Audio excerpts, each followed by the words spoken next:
함께 나오신 말씀은 사사기 2장 1절에서 5절입니다. 362페이지 사사기 2장 1절에서 5절입니다. 2장 1절에서 5절입니다.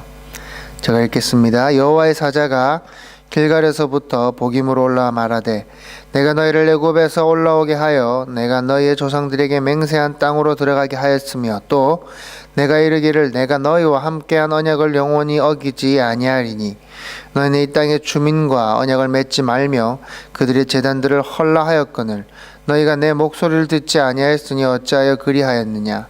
그러므로 내가 또 말하기를 내가 그들을 너희 앞에서 쫓아내지 아니하리니 그들이 너희 옆구리에 가시가 될 것이며 그들의 신들이 너에게 올무가 되리라 하였노라. 여호와의 사자가 이스라엘 모든 자손에게 이 말씀을 이르매 백성이 소리 높여 운지라. 그러므로 그곳을 이름하여 복임이라 하고 그들이 거기서 여호와께 제사를 드렸더라. 아멘. 하나님께서는 이스라엘 민족에게 가나안에 있는 모든 거민들을 다 진멸하고 몰아내라고 분명히 말씀하셨습니다. 또한 이 땅의 주민과 언약을 맺지 말며 그들의 제단을 헐라라고 분명히 오늘 본문에도 기록되어 있습니다. 말씀하셨습니다. 그러나 우리 죄된 인간의 모습이 항상 그렇습니다. 항상 그러하듯이 이스라엘은 그저 가나안에 들어가자마자 그 가나안에 있는 뛰어난 문명과 그 풍류의 신, 그 매력에 그냥 완전 빠져버려서 하나님의 명하신 그 명령들, 하나님의 그 언약을 그저 내팽겨 쳐버리고 말았습니다. 여러분, 이스라엘 민족이 어떠한 자들입니까? 어떠한 사람들입니까? 이스라엘 민족은요, 길갈에 12도를 쌓았습니다. 12도를 쌓음으로써 오직 하나님의 은혜로 우리는 요단강을 건너갔다. 우리의 노력이 아니라 하나님의 오직 은혜로 우리는 요단강을 건너갔다. 그것을 기념하면서 우리는 은혜 없이 살 수 없는 자들이구나. 하나님의 은혜로 우리가 이곳으로 들어왔구나. 그들은 그 12도를 보면서 기억을 합니다. 그리고 또 적을 눈앞에 탁 두고도 남자의 성기에 표피를 자르는 할례를 행합니다. 그러면서 전쟁은 인간의 노력이나 인간 쪽에 의한 것이 아니라 전지전능하신 하나님께서 하시는 하나님의 전쟁이다라는 것을 그들은 확인했습니다. 지금까지 하나님께서 그들을 어떻게 인도해 오셨고 어떻게 이끌어 오셨는지를 그들은 봐왔습니다. 한마디로 언약에 의해서 살아가는 자들입니다. 언약에 의해 행동하는 자들입니다. 언약에 의해서 죽고 사는 백성들이라는 겁니다. 그러나 우리는 잘 알다시피 그들이 하나님의 그 언약을 내팽겨 쳐버리는 것을 우리는 볼 수가 있습니다. 하나님의 은혜를 봐왔던 그들입니다. 그런데 가나안에 들어오자마자 그저 언약을 버립니다. 그리고 자신들의 눈에 보기 좋은 것들을 취하게 되죠. 그러한 이스라엘의 모습에 하나님께서는 3절에 이렇게 말씀하십니다. 3절입니다. 그러므로 내가 또 말하기를 내가 그들을 너희 앞에서 쫓아내지 아니하리니 그들이 너희 옆구리에 가시가 될 것이며 그들의 신들이 너에게 올무가 되리라 하였노라. 3절 말씀을 보면은 정말 무섭게 하나님의 협박처럼 들립니다. 그러나 다시 생각해보면 우리의 인생이 이렇게 될 것이다 라는 겁니다. 이게 우리의 인생이라는 겁니다. 여러분들은 죄를 버리실 수 있으십니까? 여러분의 죄를 완전히 몰아내고 죄와 언약을 맺지 않고 여러분 안에 있는 그 죄의 재단을 완전히 허실 수 있으십니까? 3절은요, 하나님의 협박을 넘어서 우리가 어떻게 살아갈 것이고 우리가 어떠한 벌을 받게 될지를 동시에 이야기하고 있다는 겁니다. 하나님이 3절과 같은 이 말씀을 처음이 아닙니다. 이전에도 몇 번 똑같이 언급을 하셨던 말씀입니다. 민수기 33장 55절에 너희가 만일 그 땅의 원주민을 너희 앞에서 몰아내지 아니하면 너희가 남겨둔 자들이 너희의 눈의 가시와 너희의 옆구리에 찌르는 것이 되어 너희가 거주하는 땅에서 너희를 괴롭게 할 것이요 나는 그들에게 행하기로 생각한 것을 너희에게 행하리라. 하나님께서는 그 이전부터 이미 그 가나안의 거민들을 남겨두면 안 된다고 몇 번이나 말씀하셨습니다. 그리고 남겨두면 그들이 너에게 가시가 될 것이다 라고 분명히 말씀을 하셨습니다. 얼마나 무섭습니까? 그러나 이스라엘 민족은 하나님의 그 말씀에도 하나님의 그 훈계에도 어찌 보면 또 협박에도 눈 하나 깜짝하지 않습니다. 오늘 본문 보면 그들이 울었다라고 말을 하고 있습니다. 울었다라고 말하고 있는데 회개하였다라고 표현하지 않고 그냥 울었다라고 표현을 하고 있습니다. 이게 진정한 하나님 앞에 회개라고 할 수가 있겠습니까?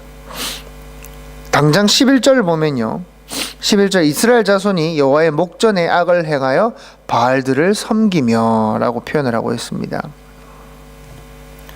진정 하나님 앞에 회개했다고 할 수가 있을까요? 바로 울었더라, 바로 다음에 여호와의 목전에 악을 행하여 바알을 섬겼다라고 표현을 합니다.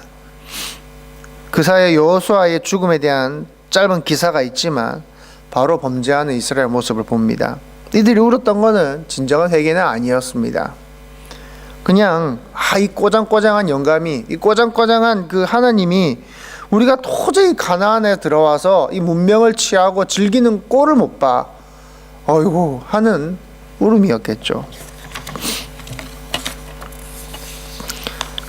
그리고 말씀에 보면 옆구리에 가시가 될 것이다 라고 하셨습니다. 옆구리에 가시가 될 것이다 라고 기록하고 있는데, 여기에서 말하는 옆구리의 가시는 우리가 알고 있는 조그만 생선 가시가 아닙니다.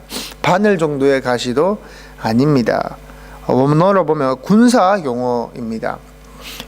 군사 용어로서 2-3m 정도 되는 창, 군인들이 쓰는 창을 말하는 군사 용어입니다. 다시 말해 그 가시가 아니라 그 어마어마한 창이 우리의 옆구리를 찌를 것이다 라고 말하고 있는 것입니다. 그것이 무엇입니까? 우리가 마땅히 받아야 할 징벌이다 라는 겁니다. 우리가 얼마나 세상을 사랑합니까? 얼마나 죄를 사랑합니까? 그리스도인이지만 여전히 우리는 죄 가운데 살아가고 있지 않습니까? 하나님은 그러한 죄가 우리의 옆구리에 찌르는 그 3m짜리 긴 창이 될 것이다 라고 누누이 우리에게 말씀하고 계심에도 불구하고 그 온갖 협박에도 우리는 죽어도 세상을 놓을 수가 없습니다. 그래서 예수께서 대신 그 옆구리를 찔리신 것이죠. 우리가 그래, 세상을 사랑하면 안 돼, 우리는 세상을 사랑하면 안 돼, 죄를 사랑하면 안 돼 라고 결심을 하고 또한 그렇게 살아가는 것, 정말 또 그렇게 살아가기 위해 노력하는 것 정말 중요합니다. 그러나 우리는 그럴 수 있을 것임을, 그러한 삶을 살 수 있을 것임을 단정해서는 안 됩니다. 왜요? 불가능할 테니까요. 그래도 우리는 죄를 사랑하면 안 돼, 세상을 사랑하면 안 돼, 계속 또 결심하고 또 결심해야 됩니다. 그러나 안 되거든, 넘어지거든, 그때 다시 예수의 은혜를 기억하는 겁니다. 죄를 너무나도 사랑하는 우리가 그 찔려야 하는 창을 예수께서 대신 찔리셨다라는 것을 기억해야 한다는 것입니다. 기도하겠습니다. 사랑의 하나님, 감사합니다. 이스라엘 민족이 가나안을 몰아내지 않아서 하나님께서는 그 가나안이 결국 이스라엘의 옆구리에 창이 될 것이다 라고 말씀을 하십니다. 아버지 하나님, 우리가 우리 안에 있는 죄를 절대로 몰아낼 수가 없습니다. 우리 안에 있는 세상의 욕심을 절대로 몰아낼 수가 없습니다. 그리하여 우리가 찔려야 하는 그 창을 예수께서 대신 찔리셨음을 이 시간 기억합니다. 아버지 하나님, 우리의 삶이 이렇게도 연약하고 이렇게도 부족하지만 오직 예수 그리스도의 은혜로 우리가 살아갈 수 있음을 기억하게 하여 주시옵소서. 예수님 이름으로 기도드렸습니다. 아멘. 함께 기도하실 때 오직 예수 그리스도의 은혜가, 예수께서 대신 창에 찔리셨음을 기억하고 예수 그리스도의 은혜로 살아가는 우리 하루의 삶이 되게 하여 주시옵소서. 기도하시고 또 각자 기도하시겠습니다.